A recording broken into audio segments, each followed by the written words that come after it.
अस्सलाम वालेकुम वरहमतुल्लाहि वबरकातुहू। मैं उम्मीद करता हूँ आप सब खैरियत से होंगे और जो बीमार हैं मेरी दुआ है कि अल्लाह ताला उन्हें सेहत कामिला अता फरमाए और अल्लाह ताला सबको अपने हिफ्ज़ व अमान में रखे। तो दोस्तों, आज मैं जो अमल मुबारक आपकी खिदमत में पेश करने जा रहा हूँ वो सूरह फातिहा का है।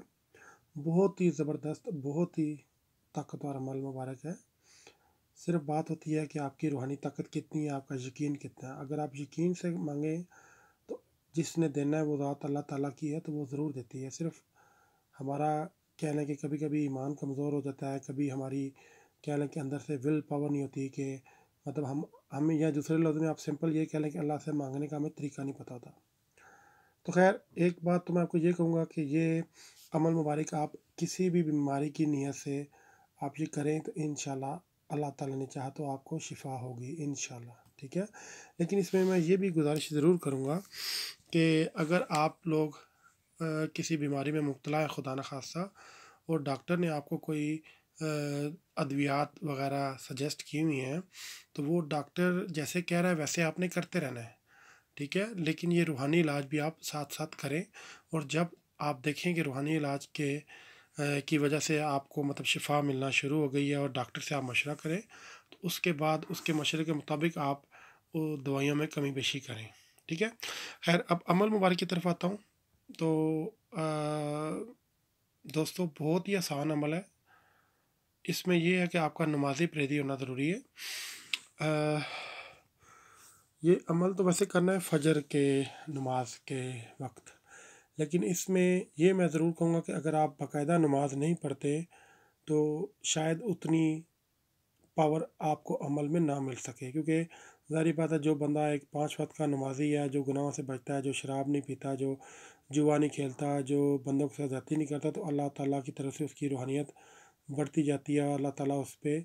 मतलब मैं ये नहीं कह रहा कि मतलब जिसने नमाज़ पढ़ ली है तो वो पक्का मतलब उसको क्लीन चिट मिल गई है, लेकिन मैं गुजारिश इस तरह कर रहा हूँ कि ये मतलब क्योंकि नमाज फ़र्ज़ है तो नमाज हमें हर हाल में पढ़नी चाहिए, उसके साथ नेकी का काम करना चाहिए, बुराई से बचना चाहिए। तो लेकिन अगर आप खुदा न खास्ता ये काम नहीं भी करते कि आप नेकी की तरफ अभी उस तरह से नहीं लगे, आप अगर समझते हैं तो फिर भी आप ये अमल मुबारक करें, सिद्क़ के दिल से करें, अल्लाह ताला से मतलब माफ़ी मांगें, अल्लाह ताला पे यकीन रखें और अमल मुबारक करें तो इंशाल्लाह आपको अफाका होगा, ठीक है। अच्छा, अमल मुबारक क्या है? बहुत ही आसान है। आपने जब फ़जर की नमाज़ पढ़नी है, फ़जर की 2 सुन्नतें और फिर 2 फ़र्ज़, ठीक है। आपने क्या करना है कि पहले 2 सुन्नत पढ़नी है, उसके बाद जब 2 फ़र्ज़ का टाइम आना है तो आपने क्या करना है कि जैसे ही 2 सुन्नत आपने पढ़ी, सलाम फेरा, तो आपने क्या करना है उसी जगह पे बैठे रहना है, ठीक है। मैं रिपीट कर रहा हूँ कि जैसे ही 2 सुन्नत आपकी कंप्लीट हुई फ़जर की, आपने सलाम फेरा, यानी कि दोनों सलाम फेर के नमाज जैसे ही फ़ारिग हुए तो आपने उठना नहीं है, उधर ही बैठना है आपने। और आपने क्या करना है कि कोई भी मतलब पहले ही किसी मतलब जग गिलास वगैरह में, जिस तरह मैंने ये भी पानी रखा हुआ है ना, तो आप फ़र्ज़ करें ये इधर साइड पे रखा है तो उसको उठा के आप इधर ले आए, तो ऐसे सामने रख लिया आपने, ठीक है। तो आपने करना क्या है कि अव्वल आखिर 7-7 मरतबा दुरूद इब्राहिमी पढ़ना है। अव्वल आखिर 7-7 मरतबा दुरूद इब्राहिमी पढ़ना है, बिस्मिल्लाहिर्रहमानिर्रहीम के साथ दुरूद इब्राहिमी जो आप नमाज में पढ़ते हो। तो यानी कि 7 मरतबा दुरूद इब्राहिमी पढ़ा बिस्मिल्लाहिर्रहमानिर्रहीम के साथ, और उसके बाद 7 मरतबा अल्हम्दुलिल्लाह यानी कि सूरह फातिहा शरीफ पढ़नी है बिस्मिल्लाहिर्रहमानिर्रहीम के साथ, ठीक है। अब किस तरह आपने पढ़नी है, सिर्फ उसमें एक चीज़ है जो आपने ज़रूरी उसको रखना है कि वैसे तो होता है ना कि बिस्मिल्लाहिर्रहमानिर्रहीम अल्हम्दुलिल्लाहि रब्बिल आलमीन, ठीक है, और बाकी अर्रहमानिर्रहीम मालिकी यौमिद्दीन। लेकिन आपने ये जो अमल मुबारक करना है उसमें आपने ये सिर्फ तब्दीली करनी है कि बिस्मिल्लाहिर्रहमानिर्रहीम अल्हम्दुलिल्लाहि रब्बिल आलमीन, ठीक है। बिस्मिल्लाहिर्रहमानिर्रहीम यानी कि ये जो मीम आप देख रहे हो, ये मीम ज़ेर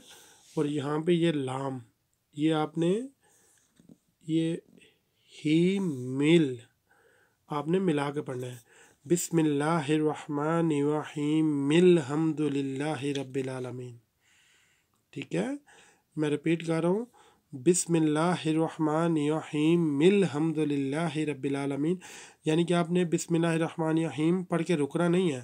آپ نے اس کو کیری آن رکھنا ہے، جاری رکھنا ہے، اور اس میم کو، میم کے نیچے زیر ہے، یہ جو لام ہے اس کے ساتھ آپ نے ملا دینا ہے۔ میں ایک بار پھر پڑھ رہا ہوں، میں پھر ریپیٹ کر رہا ہوں کہ اول آخر آپ نے 7 بار درود ابراہیمی پڑھنا ہے بسم اللہ شریف کے ساتھ، ٹھیک ہے؟ اور اگر آپ چاہو تو شروع میں 11 مرتبہ بھی درود شریف پڑھ سکتے ہیں، وہ آپ پہ ہے، لیکن اگر آپ نے شروع میں 11 مرتبہ درود شریف پڑھا تو آخر میں بھی 11 مرتبہ پڑھنا ہے، لیکن آپ فرض کیا کہ ابھی آپ نے 7 مرتبہ درود شریف پڑھا ہے بسم اللہ شریف کے ساتھ، ٹھیک ہے؟ تو پھر آپ نے کیا کرنا ہے، بسم اللہ الرحمن الرحیم الحمد للہ رب العالمین الرحمن الرحیم مالک یوم الدین ایاک نعبد و ایاک نستعین اہدنا الصراط المستقیم صراط الذین انعمت علیہم غیر المغضوب علیہم ولا الضالین، یہ آپ کا ایک بار ہو گیا۔ اسی طرح آپ نے کیا کرنا ہے کہ 7 مرتبہ یہ سورہ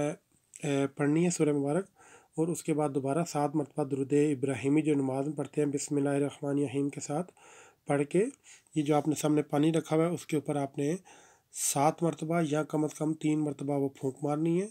اور اس کے بعد اپنے سینے کے اوپر، یعنی کہ اپنی چھاتی کے اوپر، آپ نے سینے کے اوپر یعنی کہ آپ نے 3 مرتبہ وہ دم کرنا ہے، پھونک مارنی ہے، ٹھیک ہے؟ تو سینے پہ جب پھونک ماریں گے تو، اور جب آپ پانی پہ پھونک ماریں گے تو آپ کے ذہن میں یہی ہونا چاہیے کہ یا اللہ پاک مجھے یہ فلاں تکلیف ہے، یہ فلاں بیماری ہے، یہ میرا اس سے نجات دلا، ٹھیک ہے؟ تو اس میں یہ ضرور ہے کہ یہ جو جادو کی بیماریاں یا کچھ بندشیں لگی ہوئی ہیں ان کے لیے بھی آپ کر سکتے ہیں، لیکن یہ زیادہ بہتر ہے کہ جسمانی بیماریوں کے لیے کریں آپ، ٹھیک ہے؟ ویسے تو یہ جو سورہ فاتحہ یہ آیتیں، یہ سورہ شفا ہے، اس میں بڑی شفا رکھی ہوئی ہے اللہ تعالیٰ نے، ٹھیک ہے؟ تو ویسے تو قرآن پاک کے ہر لفظ، ہر مطلب حرف میں شفا ہے، لیکن یہ جو سورہ فاتحہ شریف ہے اس کی خاص ہی کوئی اللہ تعالیٰ نے اس کو باقاعدہ آیتیں شفا، یعنی کہ اس میں شفا رکھی گئی ہے اس میں نا۔ تو مجھے امید ہے کہ آپ کو یہ عمل مبارک پسند آیا ہوگا، اور یہ آپ مطلب اس کو کتنے دن کرنا ہے اس کی کوئی لمٹ نہیں ہے،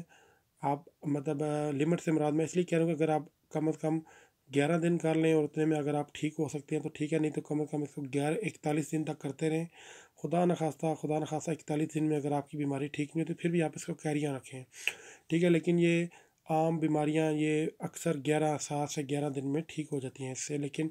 یقین ہونا چاہیے آپ کا، ٹھیک ہے؟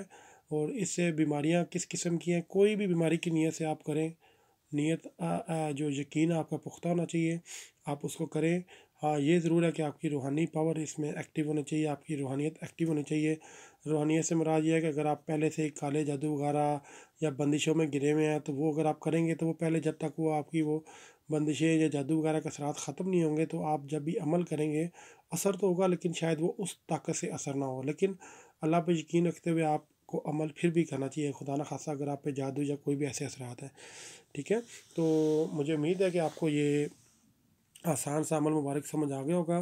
لیکن پھر بھی کوئی کمی بیشی کوئی سوال ایسا ہو تو براہ کرم آپ مجھ سے پوچھیں،